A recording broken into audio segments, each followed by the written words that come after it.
Okay, terima kasih banyak.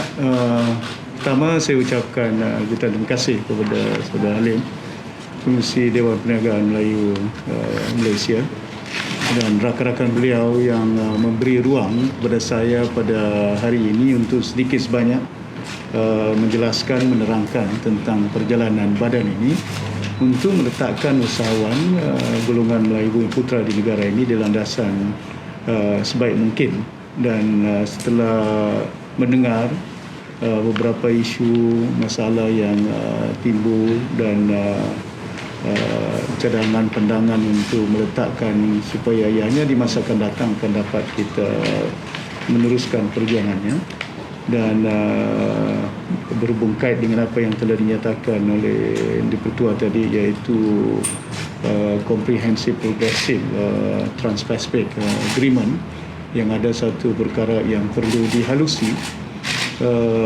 dirungkai sebaik mungkin untuk memberi manfaat kepada Malaysian, khususnya golongan Bumi Putra dan juga orang Melayu di negara ini, kerana ini merupakan satu perkara yang cukup dekat dengan jiwa mereka juga.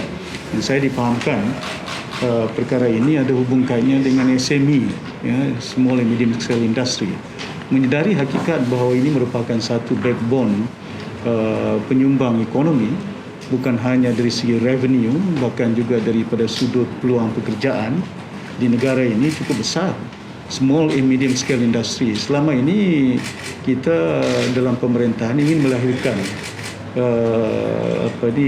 orang middle income, dan diantaranya ialah SME, usahawan-usahawan di pertengahan yang boleh memberi sumbangan, bukan hanya meningkatkan keupayaan pendapatan mereka juga sebagai satu landasan untuk memberi peluang pekerjaan, job creator kepada anak bangsa kita di negara ini. Jadi kita harus teliti secara mendalam, bukan hanya atas landasan oleh kerana kita nakkan pelabur asing datang dalam negara kita untuk membangun negara. Itu memang perkara yang kita tidak boleh lakukan, itu penting, but not at the expenses of getting foreign investment coming in, and we deprive the right and the opportunity for local businesses. Ini penting bagi kita untuk menyelaraskannya, bagaimana menghalusinya. Bukan berarti bahawa ianya tidak ada kebaikan, tapi kita tidak ingin lihat bahawa kedatangan pelabur ini akan mengengkong dan juga menyekat bagaimana pertumbuhan small and medium scale industry yang ada di negara kita. Dan kita nakkan bukan hanya mereka melahirkan produk perkhidmatan di dalam negara, tapi kita nakkan juga mereka ini menembusi pasaran antarabangsa. Tapi perundingan ini haruslah dihalusi, bukan at expenses. Kita nak pelabur daripada luar, but penetration di peringkat antarabangsa, pasaran yang jauh lebih luas tak dapat kita manfaatkan, but we have to forgo some of what is opportunity yang ada, ruang lingkup untuk kita berkecimpung sebagai peniaga, ada keupayaan dia, bukan hanya berjaya untuk melahirkan sumbangan revenue kepada negara kita, tapi juga peluang pekerjaan kepada anak bangsa kita. Ya. Dan ini saya harap apa yang telah disuarakan itu satu perkara yang penting, dan saya juga tekankan bagaimana supaya usahawan seumpama ini Melayu dan Bumi Putra dapat juga melihat kerangka kerjasama dengan orang-orang kita, rakyat Malaysia yang ada, masyarakat Cina, Tionghoa yang ada, untuk melihat supaya kita dapat perkuatkan peniaga-peniaga di dalam negara kita. Ya. Dan saya juga menekankan tentang bagaimana supaya keupayaan kita, kejayaan kita dalam kehidupan itu berlandaskan dengan kita punya merit dia, mesti ada keupayaan dia.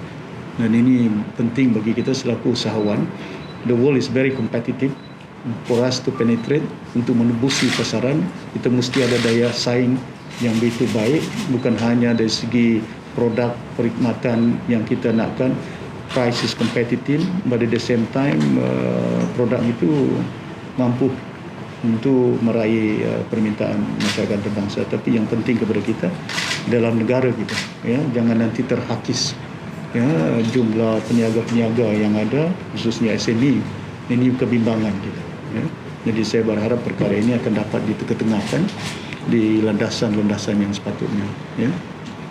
Saya memberi sokongan kepada apa yang diperjuangkan untuk membolehkan supaya perkara seumpama ini progressing agreement ini dapat kita halusi ya sebelum ia dimeterai di peringkat seterusnya. Terima kasih.